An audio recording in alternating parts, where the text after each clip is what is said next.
Enid is one of my favorite places for train watching. Massive grain elevators tower over the tracks, and there's plenty of action around. BNSF's Avard sub runs east-west, and UP's Enid sub runs north-south, and then short-line Farmrail comes in from the southwest for interchange. On my first trip out here, the first thing I found actually wasn't on any of those lines. RSSX 5605 is an old SP unit assigned to Elevator Y, the biggest one here.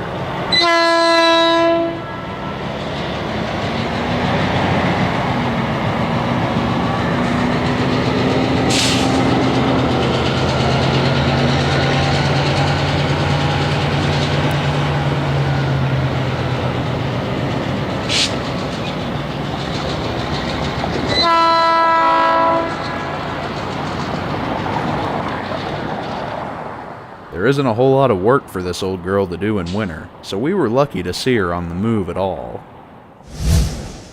The main goal for the day was to find trains on the Enid sub, but that line was silent all morning and it would stay dead all afternoon. The next train was a westbound double stack on the Avard sub. He stopped to change crews, and so we moved west to an open field near Carrier and waited.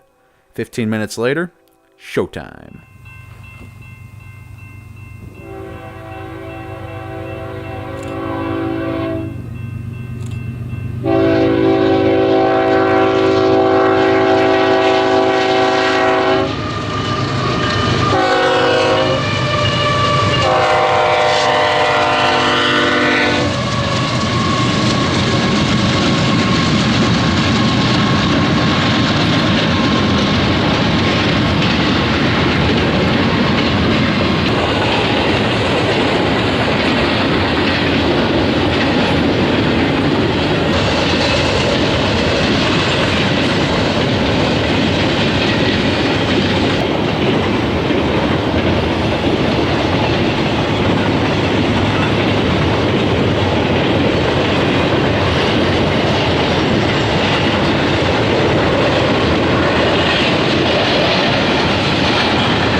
In an hour, this train will join the Transcon, and then it's high-flying all the way to Los Angeles. An hour later, Farmrail joined the show.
This job is simply called the North Train. It operates round trip between Farmrail's home base in Clinton and the interchange in Enid 5 days a week.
Farmrail is a large short line which still holds the distinction of not being owned by a holding company like Watco or Genesee in Wyoming. They operate about 350 miles of track on 3 separate lines. One, a segment of the Rock Island Choctaw route from Sayre to Weatherford. The second, an old Santa Fe line from Clinton to Altus, which they call the Orient Line. And the Enid to Frederick segment that we're following now.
The Enid to Frederick route is called the Grain Belt Line, formerly Frisco Trackage.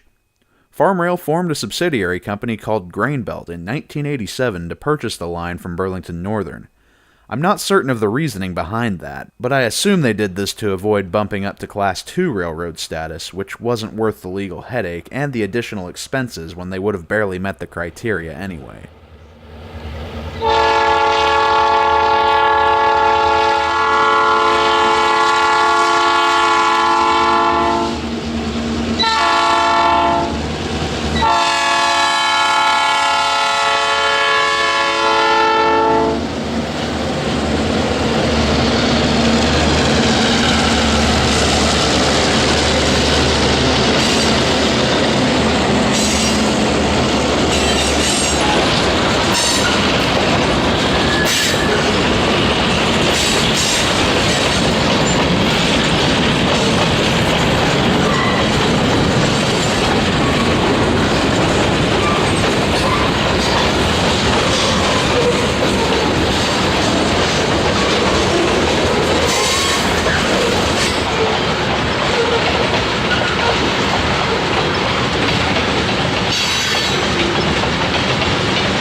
Ames is a sleepy little town, but about 470 million years ago, this was the site of a massive meteorite strike that left a crater almost 10 miles wide.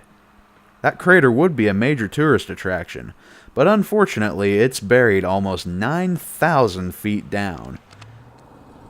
Instead of tourists, the crater produces oil and natural gas today.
In 3 hours, the train only made about 30 miles.